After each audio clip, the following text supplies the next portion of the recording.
Ladies and gentlemen, welcome to the hardest part of the motherfucking ring.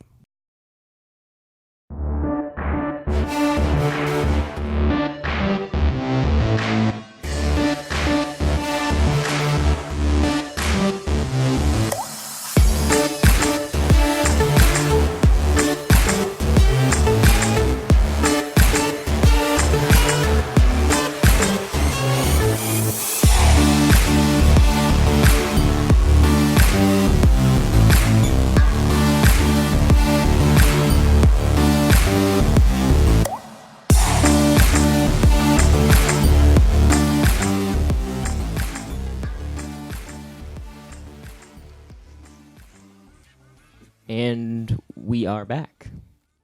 Here, June 6th. Kind of crazy that it's June 6th. Okay, cool. Yeah, that's it. It's no me. introductions. We're back here with Jake Lepp and the better than the best Teron Bishop. Yo. And of course, Prince Petty himself. I'm gonna start touching the mic like fucking better than the best. The king of the marks over here. It's not a bad thing. Don't do that. Don't do that, please. I was tapping it. He said please. I was tapping it. I asked Strong nicely. style. Please. Hey, Jake, I just want to start this off by saying, NXT TakeOver was better than Double or Nothing. You hoe I ass thought so, bitch. too. I knew you were gonna say Fight that me. shit. I thought Fight so. If that me. was their fucking Fight Not me. so. sure, Let's go. put your Fight bottom me. talent Come up on. for Like, fight NXT. me. Let's go. I'll admit it was better. There it is. That's fine. It was better. Let's. They had a fucking story though, and they've had tapings for weeks. I'm not going to be petty. My point is. No, because that's my job. Right? It was just a better quality show. Even their weakest match, and the only reason it was weak, to me personally, was just because I wanted more, which was Prince versus Prince. I wanted to see more out of that. I felt that we could have got more, And I wanted a different ending. I wanted a different ending. Everything about it was just great leading up to it. It just didn't stick. Yeah. It was still It was a solid match. It was a solid match. I give it out of that one. I think I get it with a B. Like, just Definitely. A B's really good. I'd say it was B. a good match. And at the end, We should come up with a rating system at some point, Yeah, like our own little Something. star Yeah, system. Yeah. I think that'd be cool. Like Each of us. Yeah, I did give it like a B. Just Yeah, looking at and the it. best part about that is we were talking before. Because in my opinion, that was the not the worst match of the night, but it was like the least exciting one for me, and it shouldn't have been. I had a lot of expectations going in, which is never a good thing. But I would also give it a B. And if that's the worst show, if that's the less show on the show, then you did something great. And again, to Double or Nothing's credit, it's their first show. And I said this, it's their first show. They don't really have a lot of story to back them up right now. I get all of that, and I'm okay. However, NXT don't have a lot of story.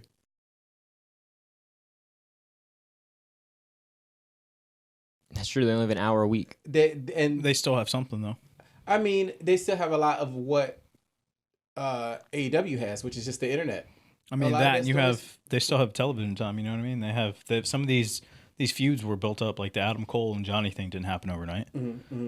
So I agree with it. It just was a better produced show. It just shows that Triple H is the man. Like, and if October goes the way I think it goes, and Vince actually takes a back seat, and Trip actually steps up, we will have some fun. It would be a great time to be pro wrestling fans. Just hope it's not too late by then. Well, you have all the superstars that want to get out of their contracts due to what's going on now. You know what I mean? That's Y'all think true. it'll be too late by that No. point? I mean, you've got a lot of disgruntled employees right now. But here's the best. writers. But here's the best part is that you have your roster is so deep that there are guys out there that are great that we have completely forgotten about. Like if Buddy Shinsuke, Murphy. yeah, well, perfect. Where the hell has he been? Exactly. Yeah, Shinsuke. But if Shinsuke decides to stay, Shinsuke would be a mainstay on the main roster. Yeah, but Like, what's keeping him from not going back to New Japan? I'm and not. being I'm just even saying. bigger star? That's why I said if he stays, because I know he's pretty upset with the way his character's been. But that is what it is. But on top of that, NXT itself has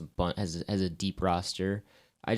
I think even if the 10 that we were talking about last week they go, I think that they're still going to be fine. The tag team division is probably going to suffer, but they'll be fine. They gutted the roster in NXT, like I mentioned last week, and look at them now. And you saw the build up to this, like the Mias, the Undisputed Eras, the Street Profits. Oh God, yeah. Hey, shout out to Street Profits. Like you see the buildup happen, and it happened rather quickly. Like it was a little weird there for a minute. Right. The women's division to me is still weird at NXT. Yeah, it's not. It's not what it was.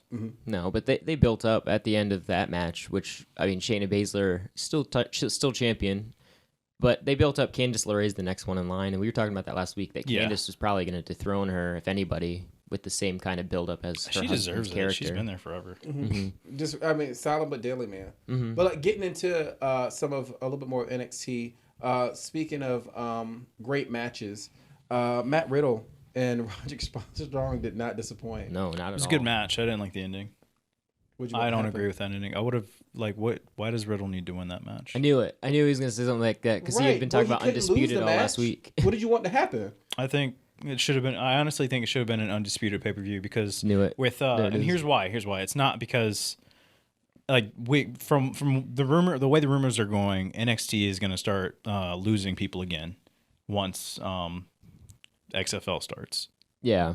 So one of the main people that they're going to be losing is Adam Cole. Adam Cole goes, do you really have Undisputed anymore? But when's the XFL going to start? Isn't that October? Well, they're like the rumors projected that they're going to take more NXT stars before the end of this year. Yeah, well, that's I don't know when XFL is going to. That's to be expected. XFL isn't even supposed to be till 2021. Yeah. Or 2020, 2021 officially, right? But 2020 is when they're going to start naming more and building rosters and different things. I just don't understand why they're not going to take up Undisputed as a whole, kind of like how they did the Nexus thing or even the Shield. That would make sense. But this is so long from now. Like a lot can happen between now and Survivor Series. Right. I'm just saying, as far as rumors go, you're only taking Adam. Why did they not package them all? Yeah, why don't we, I do feel that they should be packaged as one thing, and then you break them up when you get there. But at the end of the day, I still feel that it's the era of the faction. I think factions need to come back. They do. Especially for WWE. It's a lot of depth in factions. It's so much you can do. Undisputed has the potential to be WWE's Bullet Club. Most definitely. Yeah. And we still have the New Day running strong as of right now. And it gives them some people to kind of feud against. And at this point, if you want to, I like the idea of the Bloodline, the thing that's going on Raw. That was their idea at first. And I really enjoyed it. That Roman Reigns and then the Usos. Yeah. That would be really, really cool to let them just go. And at this point, just let Roman Reigns be Roman Reigns. And I think you'll just see magic on the screen if they would allow that to happen. But who do we have as far as heel factions go? I'm not counting the McMahons, by the way. Well, you mean as of right now? Yeah. Well, it's there are none. I don't believe because there should have been. It should have been the Daniel Bryan and Rowan if Harper was to come back or somebody else like that. That could be an easy. We don't have faction. We don't have any heel factions unless you count the mid card of Doom. Yeah, Baron Corbin. But, it's not a legit thing. He's Baron Corbin. Yeah. But so just getting refocused back on the match. That match was so solid. I thought so. It was a really good match. I really enjoyed it through and through. From the beginning to the end, it was just not a moment that it was dull. Matt Riddle, man, he is going to be something to watch out for. And his Twitter game's strong. I was about to say, he's been trying to get on Raw to fight Brock for a couple of months now. Well, dude, then he's shifted all attention to Goldberg last week, and Goldberg blocked him on Twitter. He blocked him on Twitter. Wow. So... Personality check, movesets check, just charisma check. No shoes, check. Uncheck that. He's probably gonna have to put on boots. He's gonna have to put on shoes eventually. Yeah. This the barefoot wrestler never lasts. Nah. Umaga was the last one I can think of. No, Rusev was the last. Oh yeah, one, you're right. You're right. And then Rusev cut his foot on the stairs or something. Something happened where he cut his foot, and then after that, it was a week later he was wearing boots. That was my phone. It's gone now. Poor pretty boy Rusev. Right. Yeah. Rusev. But yeah, that match to me, A+ match. I just enjoyed it from the beginning to end. It was just so many high impact moves. It stayed grounded. Yeah. It's I wanted to see a little bit more in the air personally. Well, that's just not their style. I mean, don't get me wrong. Matt Riddle, obviously, because he had that one spot where he's had it in the last two matches, but that's not who Roderick Strong is.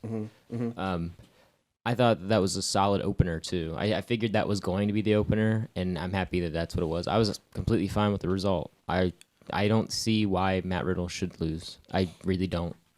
I would have preferred I think his first undisputed night because we don't know if we're ever gonna get one. You're probably not at this point. Well, I mean, that just leads into the next match. Well, if we had an undisputed night, I wouldn't have got my red Solo Cup. And that match, that had a potential to go left or right. I mean, like extremely left or extremely right. Oh God, yeah. Everybody looked strong in that match for the most part. Everybody looked strong. But nobody came out looking stronger than the guy that wasn't even in the match. Jackson Riker, the worst person ever. Like that Monster Hill gimmick, they're going with him. They're gonna go strong, really strong. I wasn't impressed with the Forgotten Sons though. No. I would say they were there. I would say that they were the least. They showed up. They were there. I mean, I would say their money. They were just there to take the bumps. Yeah, and that's what it felt like to me. But I would say that entire match. Well, I'm sorry, their being in that match was to build up their leader, and that's what happened. Not them, which is shitty. So they're pretty much the good brothers of NXT. No, and that's what I'm saying to you is that I think that I don't see that staying a thing. You know, I think it's just gonna be him. I think he's gonna turn on him eventually, and then he's just gonna be his own thing and whatever. Nobody's gonna be there to hold your beard. So Kyle O'Reilly and Bobby Fish. His face when Jackson comes out, Kyle's face is the best thing ever because it's just genuine fear, right? Like it's Kyle O'Reilly sold me on everything in that match. Like everything. He took the hardest bumps. He took the biggest risks. Like that boy was all over the place. It was parts in that match where I think he fell off the ladder and the ladder hit him in his, like, literally in his spine. And he just, like, got up and was like, okay, let's keep going. Would you say that was better than the Money in the Bank men's? Minus the ending with Brock. Yeah. Oh, most definitely. Those boys left it all. Montez Ford's crotch on both of those spots where he jumps over Dawkins, like to get onto the person, like that in itself outweighs Andrade's spot because I mean that's you're going crotch first on that ladder, Yeah, you're right. Montez, God, dude, like we already know who carries that tag team. No offense. Yeah, I don't even know the other guy's name. Last name's Dawkins. That's all I remember. Right, like I don't even know the other guy's name though. That no disrespect. I enjoy the team. I just don't know the other guy's name. But Montez, I know him because he is just the highlight reel of that team.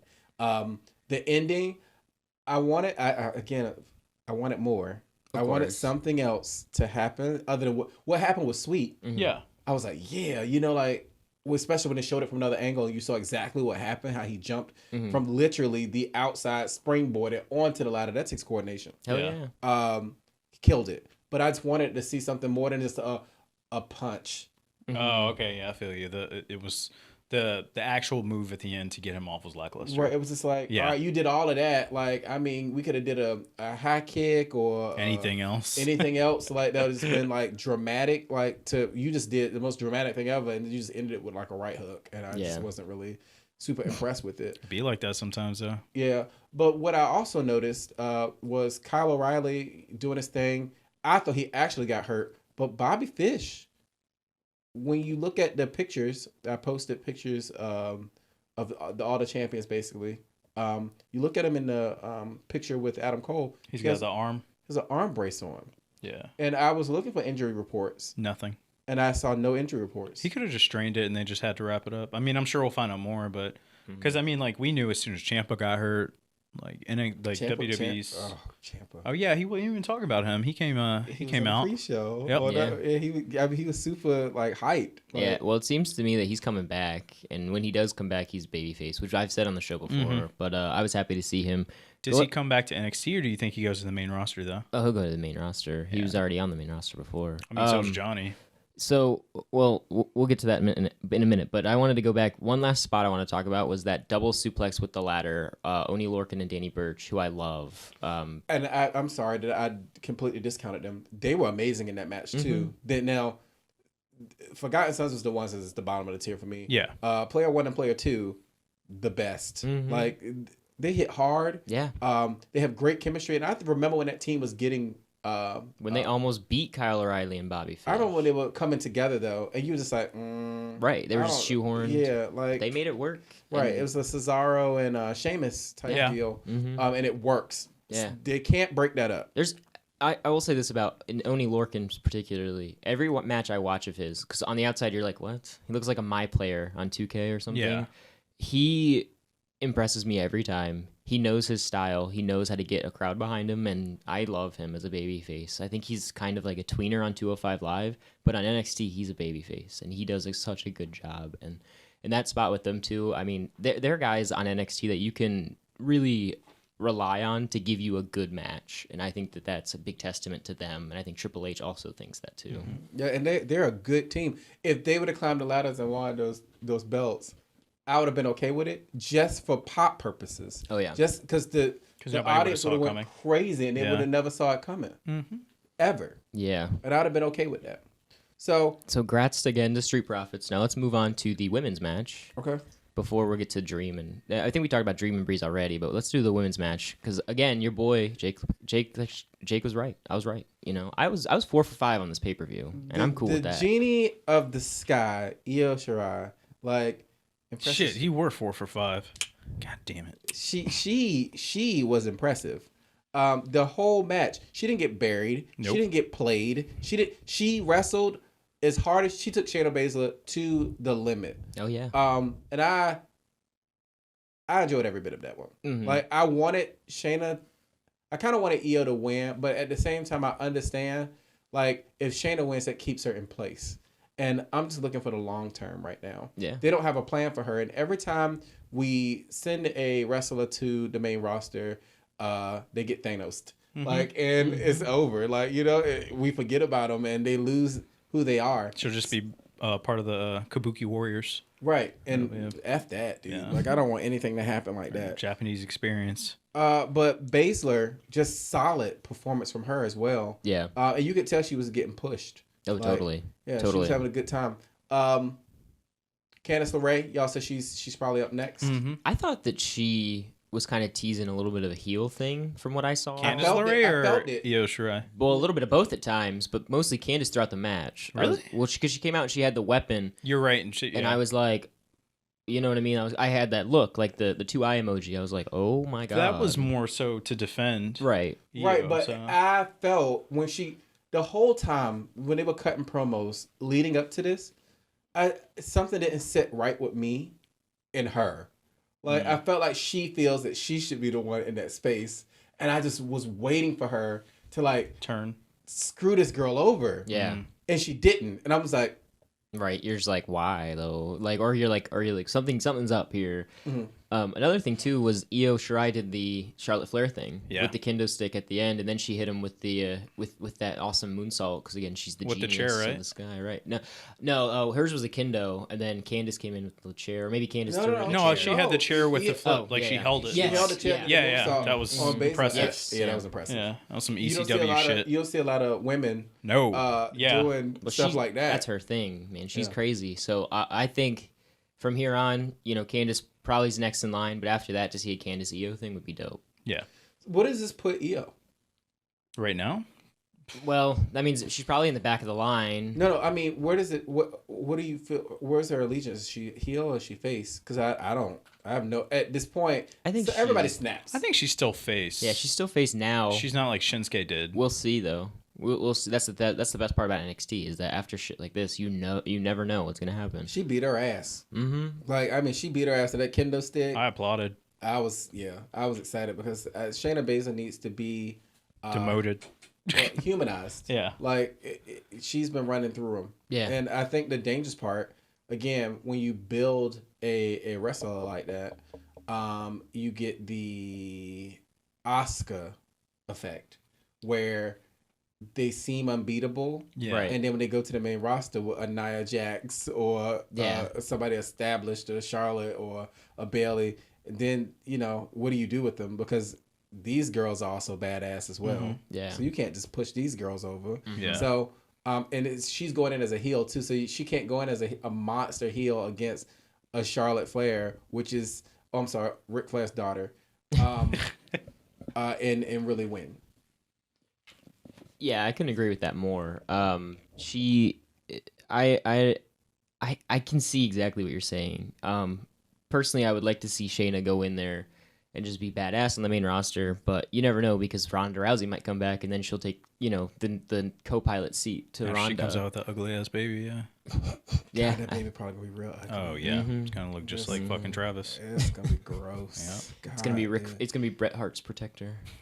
My God. Out the womb. Jesus. So let's get to the toughest match of the night, right? Johnny Gargano loses to Adam Cole. Wait, are we skipping Velveteen? Something. Well, we mentioned it at first. Yeah, I mean, did you want to go in touch depth? on it? Yeah. I just want to touch on it. Tyler has not lost anything to me From NXT. from NXT. Yeah. Tyler Breeze showed up. Like Definitely. Tyler Breeze that we know Mm-hmm. showed up. Don't get me wrong about Passion Please. Hilarious. Mm-hmm. But the Tyler Breeze showed up. But in that, you forget who Tyler Breeze was. You know, he fought Dragon Lee. So, like, there's a reason why he got that match. You know what I mean? So, he was so good, profound on NXT that I thought that it was just awesome to see him come back. And Velveteen and him did well. You know, we already established that it was kind of a subpar, but we all had expectations. Yeah. I thought it was a good match. I just don't know where this puts Tyler Breeze. It establishes him back into the locker room. Remember, things have changed in the NXT locker room, and he needs to be able to integrate himself into the group again. He can't come in as Tyler Breeze, the God mode that he left. It's impossible. Right. Where you do have a Velveteen, you do have Roderick Strongs, you do have Adam Cole's. You can't just come back in and say, "Hey, I was the man." But it puts him in a good place, right in the middle. Of course. To face Velveteen again. I don't feel that they should be anchored together in any way, shape, or form. No, yeah, this is not a tag team. I was about to ask, do you think they'll go that route if he drops the North American? This is not a tag team. But for you to get what you ultimately want, that's the way they'll go. Yeah. You see what I'm saying? Yeah. Because you have to take it off of him in order to get to that point. Because the Undisputed Era then has to have the tag team belts, and then Roderick or whoever they decide to choose needs to have your whether it be Riddle title or Roderick. Right. So in order to move the belts, they have to kind of anchor them together. But I don't want them together at all because Tyler needs to establish himself, and Velveteen is clearly established. Oh yeah, on his own. Like he doesn't need anything. I don't want them to call him up. I don't want. I want to see him. If Gargano gets promoted, I'd like to see Velveteen get into a program with Adam Cole. Is that where you guys think I think Gargano's going? Well, that's the thing. So we were kind of well.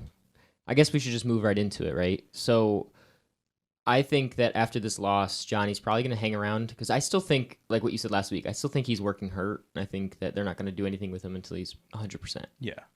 I would like to see him get promoted up, whether it be to SmackDown or Raw. I told this to Ron earlier. I said 205 Live. Well, I said that because if you're Fox, right, and you're gonna have SmackDown Live on your show I don't know if it's on Fox or FS1. I imagine it's gonna be FS1. Yeah. So you're gonna look at the roster up and down. NXT 205 Live, NXT UK, Raw and SmackDown, obviously. Mm-hmm. And if I'm a SmackDown executive, I'm gonna go to the wrestling critics like Dave Meltzer and say, of your roster, who has the most 5-star matches? It's Johnny Gargano, and it's not close. So I want him on my brand. I want him on my show because he's obviously the best wrestler you have, right? Critically. So I think that's where he's going to happen. I think he's going to go to SmackDown Live, and I think he's going to do wonderful things. He's going to wrestle Daniel Bryan. He's going to wrestle Aleister Black again. He's going to do everything that you want him to do. That's the dream scenario for me. But then again, Vince McMahon will still be in charge around that time too, so you never know. 205 Live. I don't think that that's the thing. I really don't. I just got to swerve for a second. 205 Live just shouldn't exist. I mean, honestly, it's not bad. No, it's not bad at all. They should just integrate it. It should just integrate it. Yeah. I don't understand why it exists. It would solve a lot of problems. Imagine if Tony Nese was on Raw. You know what I'm saying? Like, imagine if they put the cruiserweights back on Raw. You could really fill some time, right? And it's actually with quality matches that I would really enjoy. You're right. And you could build stories Instead of saying the same thing over and over again on both brands. Instead of Z. I feel, I don't know if we talked about it. Don't y'all feel that the WWE's content is just watered down because it's spaced out in so many? Yeah.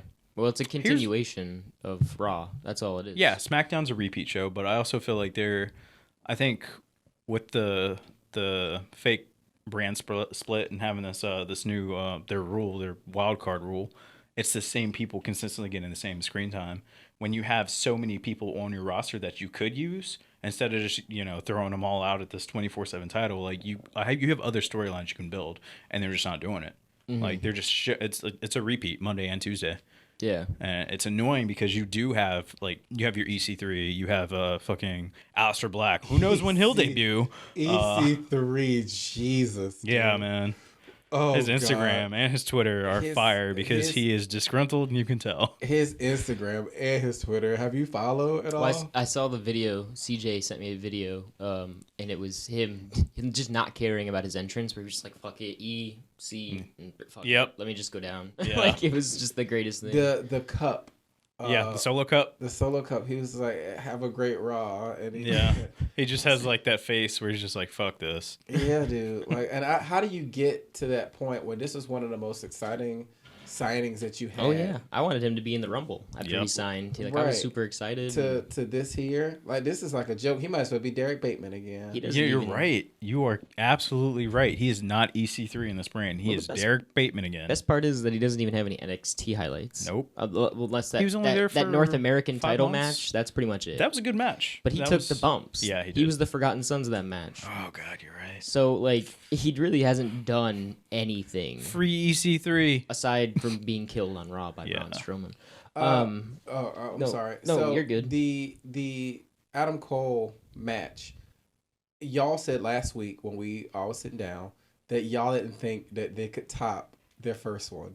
What do you think now that you saw it? I don't think it topped it. That was about to say the same thing. I still like the first match. I think it's a classic Triple H-esque match Mhm. where it's like, oh, ref gets hurt, babyface saves ref, Adam Cole takes advantage, Gargano technically has him beat, leaves a story for when Gargano comes back, different things like that. If he comes back. If Adam Cole's still champion. But we got like 3 Panama Sunrises. Like, did y'all not enjoy? Like, No, I'm just the spots were great. The spots were. I just don't think it awesome. was as good as the first one. we got 3 Panama. I love the Panama Sunrise. Yeah. It's like one of my favorite moves. It's real stupid, but still I enjoy it. Then we got I think 3 last shots or 4 last shots because Gargano did one. Yeah. And then, Mm-hmm. What about when Adam Cole did the Gargano escape?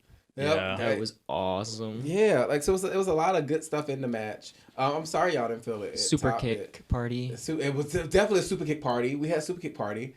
Yo, speaking on that, did you think that NXT was taking shots at Double or Nothing?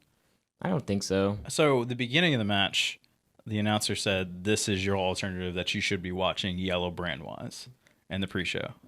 And then He did say that. I don't know if you guys noticed or did not. say that. There were 3 Jericho moves used. I saw. Well, Roderick Strong did the His the stronghold, walls. which is still the walls. Yeah. Baszler technically did a fucking what's his new one called?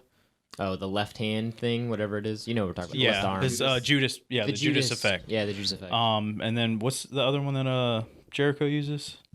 Codebreaker. The code breaker. But Yep. it was Adam Cole's doing backstabbers. That's the closest thing I can see. It was before that match. I can't remember who did it, but it was Somebody like did similar it. to a Yeah, code breaker. I saw a code It was breaker. like separate matches It was though. in Wasn't it the Velveteen Dream match with Yep. And it was like I just felt like they were tiny stabs, but they were stabs. And then the super kick party, it was just like, all right. It was definitely Yeah. super- Yeah, I was like, we get it. right. But again, I told you guys, Triple H is gonna let that speak through his work. right. Yeah. Yeah. And he said, I'm going to focus on this NXT takeover, and it's going to be a great show. And overall, just looking at all the matches, I walked away from NXT with a full B+ in the whole presentation, the whole entire show. I give it a B+. Like, it was just solid through and through. The only match I didn't care for was a match that I just had super high expectations for, and it just didn't live up to my expectations. But if we grab any of our significant others or people that didn't watch wrestling and set them in front of that match, they'll be like, "Oh shit, this was amazing." Yeah. Yeah, they would say. I would say that out of all of those, like those 5 matches themselves are ones that bring people to love NXT, which is a good thing for the company moving forward, in my opinion. So NXT is clearly the superior brand, but we go to the bottom of the basement, and we will talk about Raw and SmackDown. Just briefly, honestly, there's nothing really going on. We'll talk. Well, let's start off with the highest point, right? And that's Firefly Funhouse. Oh yeah. Yeah, we should So start we off get with the highest we get a point so that we fucking could talk Vince about the puppet depressing. That's the that greatest calls thing. you fat Yes. and tells you you're not worthy. Yeah. Holy shit! I'm surprised that he let that happen, and he was the devil. Yeah. He probably didn't even know. He probably was like, "Oh, this sounds great. This is great shit." This is good shit. Right? Yeah. So, I loved it. I thought it was awesome. I think it's the best one yet, to be honest with you. Oh, it was good. It was really, really good. What was the workout he did? His little dance? Oh, the muscle? What was the the muscle gym? flex? Yeah, I definitely want that Muscle shirt. flex. I want that shirt. That was really good. But it was like everything that people said about him. He just was like, okay, well, here it is. You know, like Yeah, he's he's fat. Like, you know, like the whole deal. And I Yeah. thought it was really good. Every episode has been about him shitting on his past. Yeah. And it's been great. Mm-hmm. But yeah, that was definitely the highlight of the whole entire show. Other than Alexa Bliss's new shirt. I love the coffee shirt, the coffee gimmick. I'm about it. Good old Vince turning a fucking noun into a prop. Dude, it's the best. Like This is one I agree with, though. Yeah. I didn't really care for that weird Lacey Evans Charlotte Flair match. Yeah. Was that awkward to y'all? Yeah. I think Because it just started out of nowhere. they try. Yeah. Yeah. That the spontaneous But it start. buried Lacey. Yeah. It just showed that she can't wrestle. Oh, yeah. Not like You're Charlotte right. Flair. It made her look weak. Mm-hmm. And I'm just like, wait a minute. Just 2 days ago, this woman was the best thing on the planet. Now you just like burying her in front of everybody. I'm sure the rematch at Saudi. Oh, I'm sorry. Women are allowed at Saudi. My bad. What's the next show? Because they lost Backlash title. What's it called? Stomping Stomping Grounds. Stomping Yeah. ground, dude. That's why. Holy shit. Anyways, but yeah, no, moving on. They absolutely didn't help her at all. I don't know what's going on. Maybe there's something that we don't know. But quite frankly, I don't understand why you're gonna build Charlotte Flair on Raw when she's on the SmackDown roster. Well, to be fair, Fuck the she wild lost card. via interference with Becky. It's true. So, I mean, she technically didn't have a full-on loss to Charlotte. So they saved her in that storyline aspect. But I don't think that they should keep going with that storyline either. No, they shouldn't. Like, but the who whole else are you going to put storyline up is there? that Becky's mad at both of them because Lacey cost her the title to Charlotte, right? Charlotte's mad because she, for some reason, she should be mad at Bayley, Yeah. but instead she's mad at everybody else that was involved that night plus Bayley. So it's like, why? And she's abusing the wild card rule in itself, which shouldn't exist. But I digress. That's a whole other rant. It just, the three-way between them makes no sense. I understand Lacey and Becky should be mad at each other, and that's where they should move on, but they're not doing that. According to Becky Lynch, she wants to be that badass again that just beats people up. We'll see what happens on Monday. That move. Oh, her rock bottom. Her what's it called again? I don't know. I had it last week. It's not worth even remembering. It's something it's ugly. something Yeah, slam. The disarm her is still fuck Becky Lynch. Dude. What the fuck is her new move? Fuck Becky Lynch. What'd you guys think of It's the gonna bother me now. of the arm wrestling match? Girl, That happened? Hold on. Oh man, I thought that was just a bad dream. America, we're gonna ignore that he said that. We move right to the unnecessary brutality from Brock Lesnar. This is the second time I've seen this man go off script. That beatdown on Seth Rollins was not scripted. It was supposed to stop at a certain point. Right. And, you know, I mean, it looked good for TV, but, like, when blood starts spewing out, You stop. we need to chill. That's where Jericho comes out and starts beating up Brock Lesnar like he was supposed to. Yeah, in the but he's back. not with the company Remember? anymore, so now Yeah. they don't have a fucking They don't have protector. somebody that's trying to beat him up. Yeah. Right. So it was just crazy to me. Did y'all feel that was scripted? Because I don't feel that. I think it just turned a corner. I was completely. I thought it was stupid. The whole segment was stupid. I was tired kinda- of them teasing Brock Lesnar to do some shit he's not going to do. Yeah. Now he's going to do it on Friday. I was kind of deaf to it as Yeah. well. I didn't have the same effect for me. I was kind of like, Seth, like you brought this on yourself. I honestly don't think that they know what they're doing. No, they don't. And it's quite frank and it's honest. It's like Baron Corbin's fighting Seth Rollins tomorrow, and Brock Lesnar's gonna cash in probably during and pin Baron Corbin, if I had to guess, to win the title, and then Or Kofi. That'd be a fucking surprise. that would shock. be a great shock. I'd appreciate that. But at the same time, I don't think he's ever gonna be on SmackDown. I was going to say that puts him on SmackDown for the deal with Fox, Right. which is what they want. Yeah. So it's two more things I want to talk about in Raw real quick, and then I'll give you my theory on that. It's a tinfoil hat moment. So Truth under the ring, like That was great. You like could see Aleister it Black too, which was pretty cool. was like no, I mean on Raw when they pulled him, when Cesaro pulled him up and he looked like Aleister Black, like coming up, I was like, yes. Trust in fucking Truth, America. Please trust in Truth. He is making this title so much worth it. The European, the 24/7 European, what's the other one he calls it? It's the 24/7 European something title. He got like 3 names for it. Television title. Yeah. Like, so Truth, man, you're killing the game right now. Keep it up. I mean, Elias, I'm sorry that Vince doesn't value you enough but to give you the 24/7 title, but it's what it is. And then the last thing on Raw that I kind of found it was very interesting, especially for who it was. When the fuck did we just start cutting Undertaker promos short? Oh yeah, they did cut that short. Yeah. It was not needed, in my opinion. I mean, like, especially for what you got on SmackDown. Yeah, it was. I thought that was enough. You could have just done that, yeah. But I honestly think he's losing his pull. The more and more he shows up, the less and less TV really cares. Especially because I imagine that didn't help the ratings. Because he's supposed to be done. He should have been done after Roman Reigns at WrestleMania. Yeah. Now it's Roman's yard, but Undertaker's still in it. Like, come on, dude. Every year. And it's bad for Undertaker's character.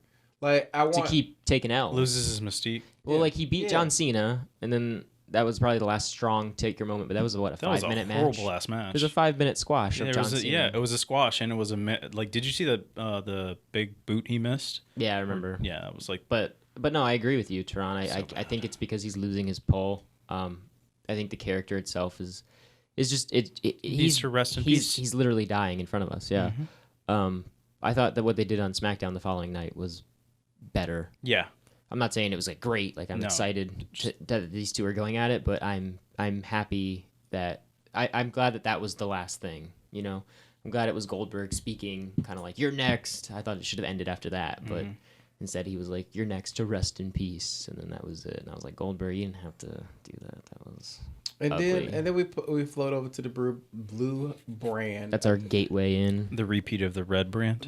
Right. So the only thing to me that really highlighted on the blue brand, and the only thing I thought that was very interesting, is 2 things. R-Truth again under the ring, winning the belt, nobody knew, and then with that fake ass wild card rule. Oh God, dude. Is Bobby Roode still have his mustache? Yeah, I think so. Yeah. It's still there? Okay, because when he looked the way I thought it wasn't there. I thought they shaved it off. Alexa Bliss for the SmackDown's Women's Championship. I'm just surprised she's wrestling again. I didn't know she was cleared. That shocked me. Right, and then you see the hits that she took in the match. Obviously, she's got to be cleared. Yeah. She took a couple of, she twisted Bliss off the top. Yep. It looked good, but it landed sloppy. Mm-hmm. The stomps. She took stomps to the head. She took the crotch rod from Carmella to the head. Yep. And everything was like cool. Nobody was like freaking out. It was like, okay, all right. It's like nothing ever happened to her. Moving on. Yeah. Right. But we kind of talked about this in the chat. We were saying like, oh man, like what's going on? Yeah, because I watched it. I didn't watch it Tuesday live. I watched it Wednesday. Mm-hmm. So I had no idea what was going on. I just saw that headline where it was like Bayley versus Alexa at Stomping Ground, and I was like, what? Well, I am all for it, and I said it in the thing. I said Mella's a face, and Charlotte's doing something on Monday Night Raw, so it doesn't make sense for her to have potentially 2 matches on Stomping Ground. Because it's not like Mania, right? It's not like Becky Lynch when she was had the 2 titles. I thought Alexa Bliss makes a bunch of sense. I think that they still have a story to tell, despite that awful like "This is your life" segment. Remember? Anybody remember? Yeah. I think Alexa Bliss is more than capable of telling a great story with her, with Bayley, especially because this is going to be Bayley's first title defense. I mean, trust me, we want to fucking forget "This Is Your Life." It was, of course, a mess. But I also agree completely with saving Charlotte Flair and Bayley for like SummerSlam. I guess I'm confused as well as to what Alexa is. Well, she's a heel. She has she a to face? be. Well, so because on Raw she's a face, right? On Raw she's a face with Nikki Cross. Yeah, one for the tag team titles. Yeah, the Iconics. And then on SmackDown she's a heel again. I honestly think they're just going to scrap Nikki Cross and her on Raw from this point on because if she's healthy, she's a heel, and that's what that's what I think it should be anyway. She's too good of a heel to not be one, right? I hope I hope you're right, but I doubt it. I feel like we're gonna see another Nikki Cross, Alexa Bliss segment on Raw this Monday because they don't have shit else. But I'm good with that because Nikki Cross is doing something. No, I like it. I Fall like it in the coffee. You can that was great. You could see her like unhinging, like Nikki. Like Nikki. Yeah. So if Nikki can get Alexa to kind of just like unhinge a little bit, and we get this like raw Alexa Bliss, like back in the day when she was with Blake and Murphy, she was kind of ruthless then. Yeah. We haven't seen that ruthlessness from her yet. Right. What would their tag team name be? I have no idea. Crazy White Bitch. Twisted Bliss. Twisted Bitches. Got it. Something like that. Twisted. Yeah. Could just be called Twisted. Who knows? I don't know. I think that it's gonna be interesting watching her moving on. I'm just glad she's back. Yeah. I think she definitely makes her in the ring makes things better for the shows because she's just really good at her job.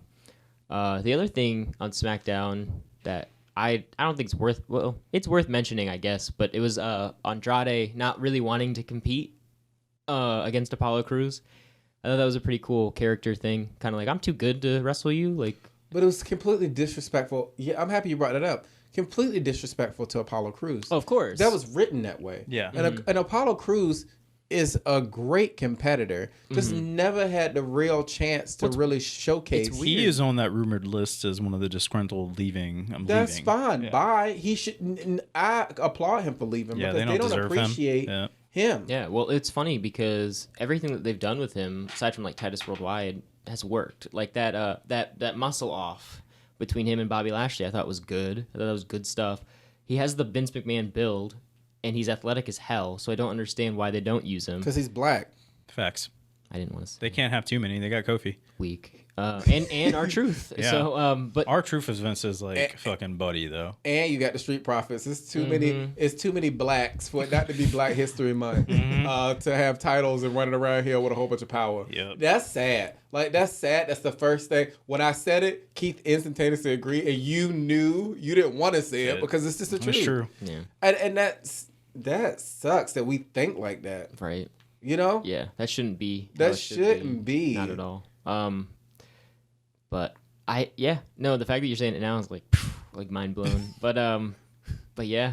Well, on top of that, they really haven't pushed him at all, so it's hard to really see him as much other than a lower mid card guy. Guess why? Because of the wild card rule. But it's so interesting too. Yep. Another thing that I want to just kind of briefly go on because we need to move on to other things. Is that when NXT was being formed, he was one of the first guys that they wanted on that list. Yep. Like, a lot of people forget about that. Apollo Crews before he was Apollo Crews, was a very notable person on the indies, and he's gotten the EC3 treatment without being as disgruntled as EC3. Well, when he first came on the roster, I felt like he was like what Shelton Benjamin used to be. Not the gold experience Shelton Benjamin, but like when he was athletic, when he had just left Team Angle. Yeah. Like that's the feeling I got from Apollo. And I was like, all right, cool. They're going to build him up to at least be this big mid-card guy. And they did for a little bit, and then they just shit on him. Yeah. Well, his mic, honestly, just to call a spade, his mic skills aren't that amazing. And again, it takes me back to first episode OG. I can say OG, hardest part of the ring podcast at this point because we're deep into it now. Yeah. But OG podcast managers, man, like give a person to manage. You got so much talent that you're not using. Give him Drake Maverick. Yeah, or EC3 deserves Drake Maverick. Well, if EC3 doesn't want to be there, neither does Apollo. Well, I mean, supposedly, at least it's something. Allegedly, yeah. But I mean, a good manager, a good mouthpiece. Rusev and Lana, perfect combination. You see it. It's Andrade and Selena Vega, perfect. Like Dana Brooke and Apollo Crews, the mid card marriage of death. Yep, trash. But where is Dana Brooke? She did well in that. She's on Raw, but she hasn't done shit do since something on Money Main in the Event or something. Maybe. I don't know. But then with Titus was a thing again. Like if you got talent, you got to enhance that talent to help build them and push them to that point. Yeah. Instead of just kind of holding them back, personality can hold him back too. He clearly has the skill and the athletic potential to be a champion. It's just he doesn't get in front of the mic enough to do what he has to do, and when he does it, it's awkward. Right. So. Yeah, no, that's all. That's it. That's the hardest part of the ring right there. That's the clear cut the WWE's need to. They need to reevaluate what he's good at. And I think we all have this great expectation that when Vince leaves, things are going to change. But that season's not that long. Like the XFL season itself, he's going to come right back. And... Well, you don't know that to be sure because I read that he's selling a lot of his to float the league. He's selling a lot of his shares, and I believe he's selling them to his kids. So he's not going to be the CEO anymore. You know, we'll see, man. I mean, I'm just saying he'll be the TV character CEO, but he'll, I genuinely think it's going to be Stephanie and Triple H from here. Just a couple of hot topics. So sorry, I'm going to start it off. Cross United States champion, the first one ever, Dean Ambrose, and now Jon Moxley. Yep. For NJPW, the new U.S. title, new U.S. heavyweight title holder. Pretty cool. Yeah, it's something different, right? Like I wouldn't say first. Who? I thought Cody Rhodes was. Did Cody Rhodes hold a U.S. belt? No, I thought he only held the Intercontinental belt. I thought it was both. I know for sure it was tag team and Intercontinental, but it could be U.S. Yeah. Let me look it up. Because Cody had he had the NJPW one, but I thought he had the. So I'm not a big proponent of New Japan. But why does every time they get an American wrestler, they pull this stunt?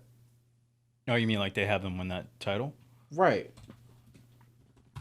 And they only have Americans win the title too. That's another thing. They don't ever have like the Japanese themselves fight for the title and be meaningful. It's always somebody else. So like Kenny Omega was the first one. Mm-hmm. And then after that we got Switchblade. Mm-hmm. And we had Jericho for a little bit. I just did the research on the title itself. I was just like... It's been all like overseas talent. Right. Every time. Mm-hmm. But it doesn't really make sense. Because, did he have it? Or is that a negative? Alpha 5? No. Hold on. Sorry. Still looking, you guys. He was not. He was not U.S. champion. He was in a bunch of... he was in a bunch of U.S. title matches. Like he was in a match with Otunga. It was a triple threat match between him, Otunga, and Christian beat them. He was indeed the IC title holder, and then he was a multiple time tag team holder with Legacy, and then with Goldust. So I will not take that away from Jon Moxley. That is my fault. Yeah, like Moxley, it's kind of cool though. Like it's a big accomplishment. I guess we'll see a lot of that coming up here soon. Well, we know he won't hold it long. Oh, yeah, he won't hold it.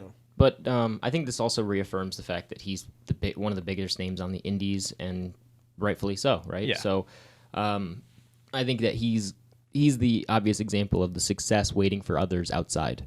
The match itself was amazing too, by the way. Like it was weird seeing him not wear pants. Yeah, it was weird. Seeing him that was weird trunks. seeing him in like old school ring gear. But I thought Juiced as well. I love Juice. Has been amazing. Yeah. I just feel bad. He's always dropping it, and he's probably gonna get it right back. Yeah. So I hope that he has a good showing at the G1. So it's a lot of like drama that's kind of going on right now, like just out there. So it's some stuff going on in Ring of Honor with Bully Ray, and then I heard we finally allegedly found out the cancer line from Vince McMahon, which again making me lose more respect. Right. If it's true. If it's true. But Prince Petty, all this stuff seems very petty. So I would feel that what's going on. So Bully Ray, during our Ring of Honor match a week ago now, I guess a fan was heckling during the women's match, and you're gonna shit on me for this, but I cannot remember who the fuck Bully Ray's with right now, relationship wise. But his girl was out there wrestling, and somebody mentioned Bully Ray name.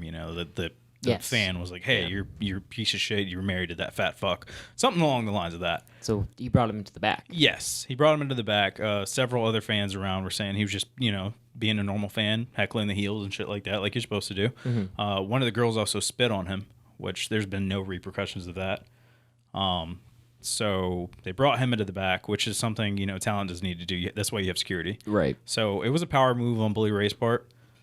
They both had their sides of the story, but I think I'm going to side with a fan on this. Like, I get... Bully Ray's side is that he didn't intimidate him at all. He had a conversation.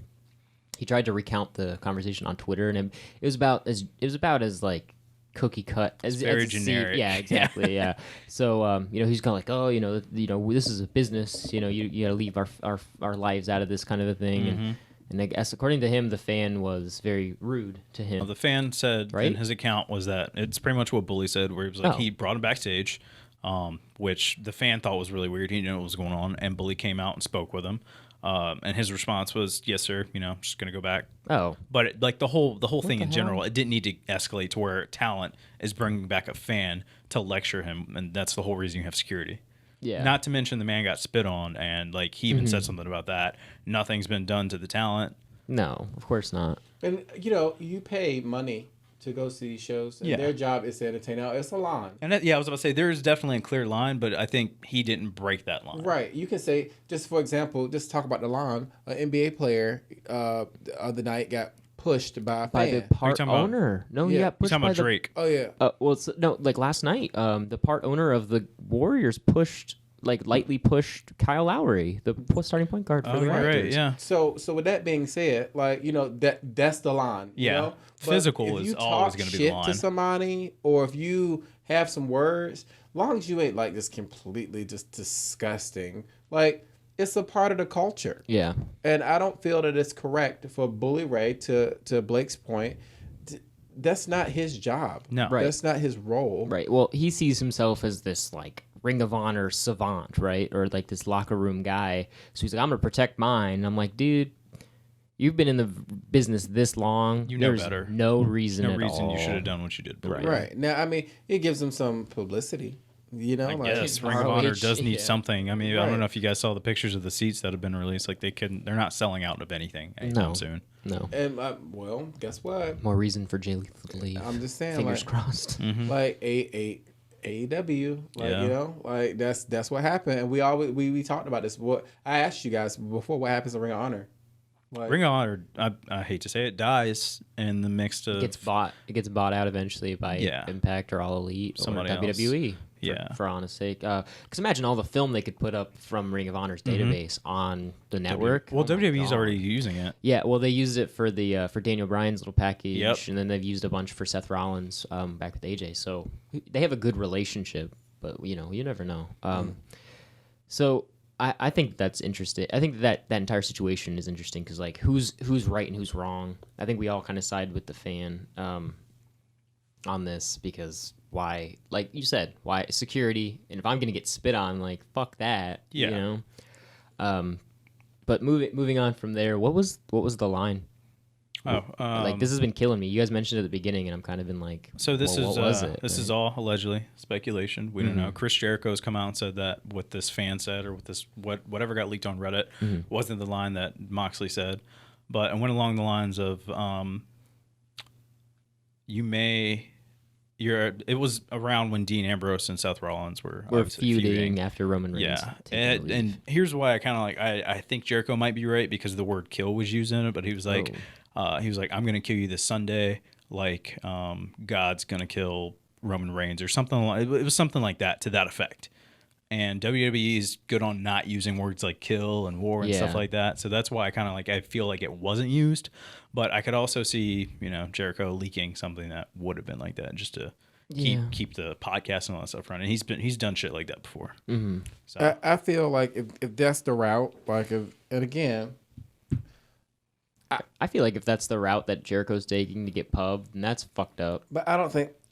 I mean, the whole situation's fucked up. No, it is Not on Jericho's It part, is, but on if it's a Vince fake, McMahon but and if it's a WWE. fake leak by Jericho like Yeah. that, Oh, yeah. it'd be like that. That's unethical. In every leak or scandal, there's some truth, Yeah. right? So Well, I could see them use the line like, "Oh, this is like I'm gonna beat you like God's gonna." I can like see God's beating Roman Reigns. Yeah, I But can the see word them using that, kill- but not kill. Yeah, That's the only thing that makes it seem like it's not believable. Is Yeah. the word kill being in yeah, there. because I mean they've used God on TV for Christ's sake. He was in a match, so yeah, I could see them do that, but not a kill match. found it. Oh, you so found the allegedly, I just want to make sure that we put it out there clear. So,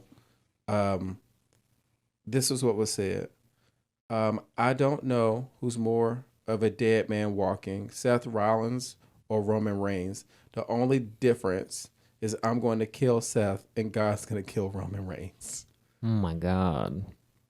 Yes, God was included in that. Yeah, well, of course. But jeez. So the way that's struck, first of all, nuclear heat. If that was said, if you rearranged it in a way where it said beat instead of kill. I agree. Moxley would have gotten fired. Someone would have gotten fired. God. But I could with what Moxley was saying would have brought heat on WWE for saying a line like that. I could see it being to the terms of that, or at least that high caliber, where it's like, you know, all the charity foundations that they're a part of. Oh yeah, like Susan H. Coleman. Oh yeah, different things like that. Yeah. Connor Cure for Connor or whatever.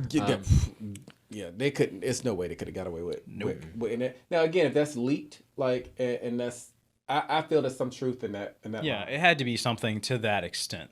It had to be. I could see the dead man walking thing for sure. Oh, most definitely. But it's more of a credit to Dean Ambrose to be like, no, fuck never. that shit. Fuck you. Yep. Yeah, no, not happening. He's my friend. Taking my talents in Japan. Yeah, I'm taking my talents elsewhere. I'm getting rid of my jeans and I'm gonna put on some actual trunks. At this point, where are we though? Like when you look at it, when we look at the wrestling climate right now, where are we? I feel that we have a show that doesn't even have a show that like yet on TV has more clout than a show that's established. Now, we had some interaction on the Twitter and also Instagram with just some fans. And, you know, like I said, a war is coming, right? Mm-hmm. Now, I just want to make sure I'm crystal clear with it. I don't want to see AEW take over WWE. No, I want the two to coexist. I want it to be a different product that gives me an option that pushes the other to be better on a weekly basis. Mm-hmm. I want to be able to debate on if I'm going to watch AEW live tonight, because it's about to be popping, or I can wait till Wednesday to watch it. You know, that's where I want to be. It was time and me watching wrestling. That's where I was. I was like, okay, I got a tape. I'm just telling my age. I got a cassette tape, VCR tape that I can record something on. What am I going to record? You can record Nitro or right. Or am I going to stay up late till 11 o'clock and watch Nitro in the rerun? Like, you know, so. That's a thing, man. I want to be back there. We never really acknowledged the fallout. Like, so just talking about Ring of Honor. Like, so this here, what's happening right now? There's going to be fallout. We're going to lose some shows, but we're going to gain some talent in different places. True. Yeah, that's the thing. And like I mentioned earlier, Jay Lethal leaving ROH would be awesome for him. And I don't know where he ends up personally, because I'm kind of a homer. I'd love to see him in NXT. I think him versus like Kushida would be awesome. Him versus Gargano would be amazing. It's a wet dream. I don't like Kushida, but you don't like Kushida? I don't. But that's the whole nother. They'll build him eventually, and you'll appreciate. So, but that's just my perfect example.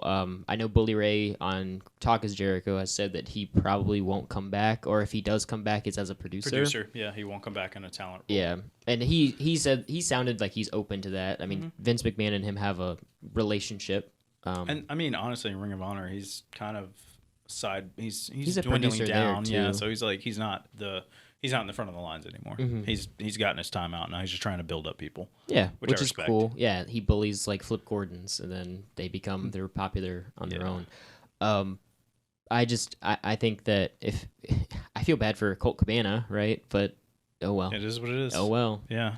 I could see him end up on like Impact. Yeah, he definitely won't be on AEW. Not with not if CM Punk shows up. Yeah, that's not going to be a thing. Chicago at All Out. Yeah, he teased. Did you guys? I don't know if you guys follow him on Twitter or Instagram. Yesterday on his Instagram story. Coach?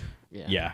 Yesterday on his Instagram story, he was teasing an AEW contract. And he was like, each video was something different AEW related. He's such a troll. Yeah, though. and then he ended up playing like I can't remember what the character was. This is old wrestler. It was a glorified mummy. He was like, "Oh, mummy just signed to AEW," and then the last thing was like it was like a troll face with his old music playing. Yeah, yeah, that sounds about right.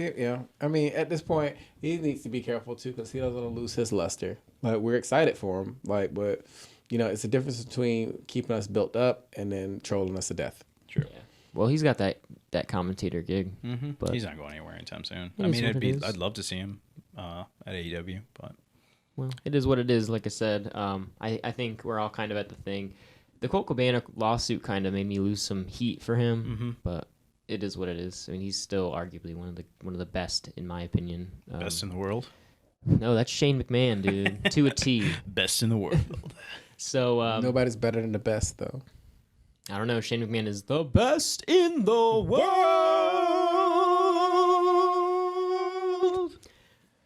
That was fucking epic. God. We're just big Shane McMahon fans. Oh yeah, Wow. I love Shane, but I love Shane, but he should be the number one heel. But hey, ladies and gentlemen, I feel that concludes our show today. Thank you for tuning in to us again. You can find us in various places. You can find us on Facebook at The Hardest Part of the Ring. You can find us on Twitter at _pod, and then on Instagram at The Hardest Part of the Ring. So feel free to give us a follow, a like, a share, subscribe, anything. Of course, tune in for more content on Spotify, Stitcher, Google Play, and Apple Podcasts. And we'll see you guys next week. Whoa. Oh. One more thing. One more pitch. If you guys go to Brotastic Nerdom on YouTube right now, you'll see Tehran's very first interview with the lovely Lisa Marie. Oh wow, it's probably terrible, America. WWE's Victoria. Yes. Get Tara from Impact. Get ready, America. It's probably terrible. But it's my first one, so we'll get better as the face that runs the place learns his role daily. So there we go.